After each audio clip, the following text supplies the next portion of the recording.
There was a crumbling stone chapel with a bell tower that no longer rang. The villagers spoke in hushed tones about the bell, said to be cursed.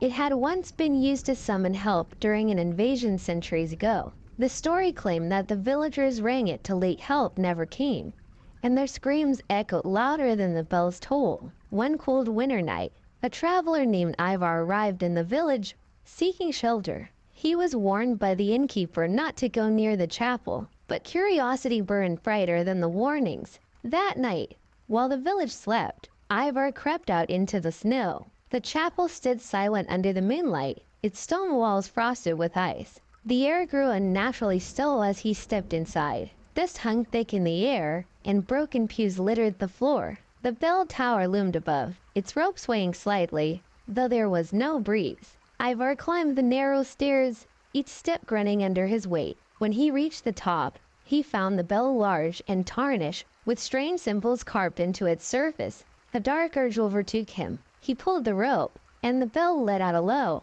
mournful toll. For a moment, nothing happened. Then, the air grew heavy, and a bone-chilling scream echoed through the village, as if hundreds of voices cried out at once. Ivar staggered back, looking out over the village below. Shadows spilled from the chapel, spreading like ink across the snowy streets. Figures began to form within the shadows gone, hollow-eyed shapes that drifted toward the homes. Doors creaked open despite the locks, and the screaming intensified. Terrified, Ivar fled the tower, but the chapel door slammed shut, trapping him inside. The bell rang again, this time on its own, its sound piercing and unnatural. He covered his ears, but the sound burrowed into his mind, filling him with unbearable regret.